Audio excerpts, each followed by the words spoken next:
आचार्य चाणक्य की संपूर्ण कहानी। पार्ट 6। लंबे समय बाद हुई अपनों से भेंट। अपना संकल्प पूरा कर लेने के बाद चाणक्य अपनी झोपड़ी में लौट गए।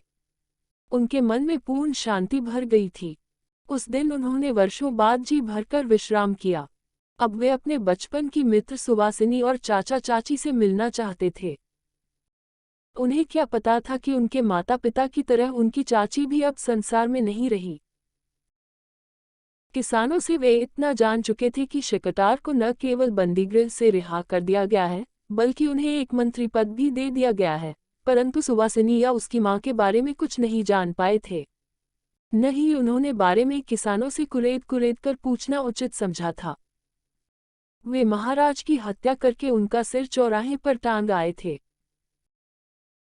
अतः जब तक वहां का वातावरण शांत जाए, वहां पुनः जाना उचित नहीं समझते थे, परंतु सुवासिनी से मिलने व उसे देखने के लिए वे बहुत व्याकुल थे। काफी प्रयत्न करने पर फिर एक दिन सुवासिनी व शकटार से उनकी भेंट हो ही गई।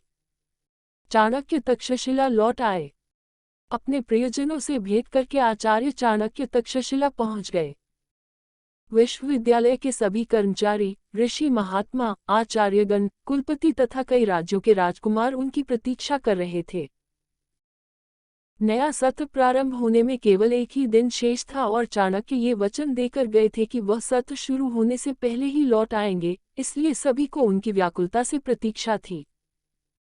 तक्षशिला में एक भी व्यक्ति ऐसा नहीं था जिसे यह अनुमान हो कि आचार्य विष्णुगुप्त का जन्म स्थान कौन सा है, वे अवकाश लेकर कहाँ गए हैं तथा क्या कार्य सिद्ध करके लौटेंगे। चाणक्य प्रायः कम बोलते थे, परंतु इस बार वे लौटे तो लगभग मौनव्रती होकर ही लौटे।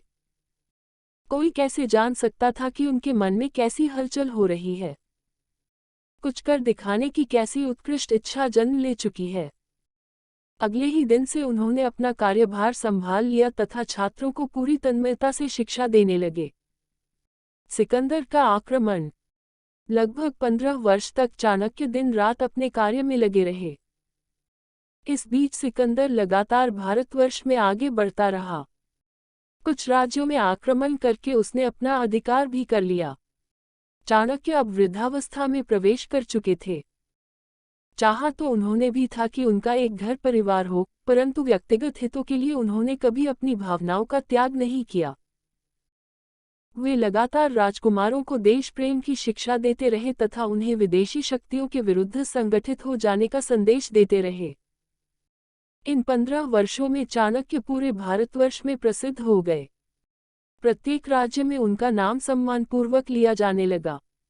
उनसे पड़े हुए कई राजकुमार तो राजा भी बन गए। एक दिन चाणक्य ने मगध जाने का विचार किया। वे अपने चाचा शकटार व अपनी मित्र सुवासिनी से मिलना चाहते थे। अपनी जन्मभूमि की राजनैतिक स्थिति जानना चाहते थे। बालक चंद्रगुप्त से भेंट। एक दिन चाणक्य महल के पिछले भाग के निकट टहल रहे थे। राज्य की बदलती हुई स्थिति व खतरे की आशंका को वे अच्छी तरह से जान चुके थे।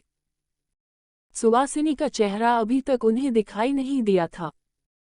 एकाएक मार्ग की कंटीली घास उनके पैरों में चुभ गई तथा वहां से खून निकलने लगा। उन्हें क्रोध आ गया। उन्होंने उस मार्ग की सारी कंटीली घास को उखाड़ फेंकने का निर्णय ले लिया। वे तन्मयता से अपने इस कार्य में जुट गए। जब तक उन्होंने पूरी घास को उखाड़ न लिया, अपने हाथों को नहीं रोका। अपना कार्य समाप्त करके वे एक वृक्ष के नीचे जा बैठे तथा विश्राम करने लगे। प्रणाम ब्राह्मण देवता। तभी एक कोमल स्वर सुनाई दिया। उन्होंने देखा तो चकित रह गए। उनके सामने वही बालक खड़ा था जिसने मदारी की चुनौती को स्वीकार किया था। तुम? चाणक्य चौंक कर बोले, तुम तो वही हो न जिसने उस मदारी की चुनौती को स्वीकार किया था। हाँ ब्राह्मण देवता, बालक ने उत्तर दिया, मैं वही हूँ। क्या तुम मौर्य हो? चाणक्य ने हिचकिचाते हुए पूछा। हाँ, इस समय मैं ही एकमात्र जीवित मौर्य हूँ। मेरे पिता व भाइयों की हत्या हो गई, केवल मैं बच गया। तुम्हें जीवित क्यों छोड़ दिया गया? क्या आप हमारे बारे में सब कुछ जानते हैं? मैं केवल इतना ही जानता हूँ कि तुम्हारे पिता व भाइयों ने जंगल में बने महल में भूख प्यास से तड़प तड़प कर दम तोड़ दिया। जी हाँ, परंतु मैं फिर भी जीवित रहा। कुछ दिनों बाद जब लाशों की दुर्गंध फैलने लगी तो महल का द्वार खुलवाया गया। मुझे बाहर निकालकर महल को लाशों सहित आग लगा दी गई। महाराज व उसके भाई यह नहीं चाहते थे कि मौर्यों की मौत की वास्तविकता कोई जान पाए। मुझे लाकर बंदीगृह में डाल दिया गया। परंतु तुम अपनी बुद्धिमानी से स्वतंत्र हो गए। क्या तुम्हें महल में कोई काम भी दे दिया गया है? जी हाँ ब्राह्मण देवता, मुझे अतिथिशाला का कार्यभार सौंप दिया गया है। मैं अतिथियों को भोजन खिलाता हूँ तथा उनकी सेवा करता हूँ। परंतु ये कार्य कुलीनों का नहीं है। सेवा कार्य मिल जाना मेरा सौभाग्य है। बालक बोला, मैं अतिथियों की सेवा करके आनंद का अनुभव करता हूँ।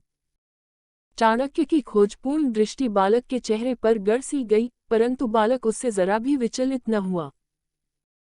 उसने सम्मानपूर्वक कहा, मैं आपसे ये प्रार्थना करने आया हूँ कि चलकर अतिथिशाला में भोजन कर ले। भोजन? चाणक्य चौंक कर बोले, तुम्हें कैसे पता कि मुझे इस समय भोजन की आवश्यकता है? मैं सुबह से आपको देख रहा हूँ। बालक ने कहा, आपने बिना रुके दोपहर तक लगातार कार्य किया है। आपने इस मार्ग की सारी कटीली घास को उखाड़ फेंका है।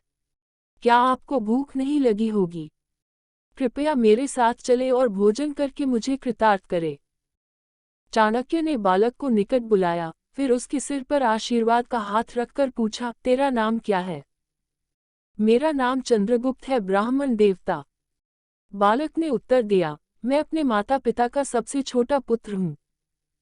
परंतु तेरा भाग्य बहुत ऊंचा है पुत्र।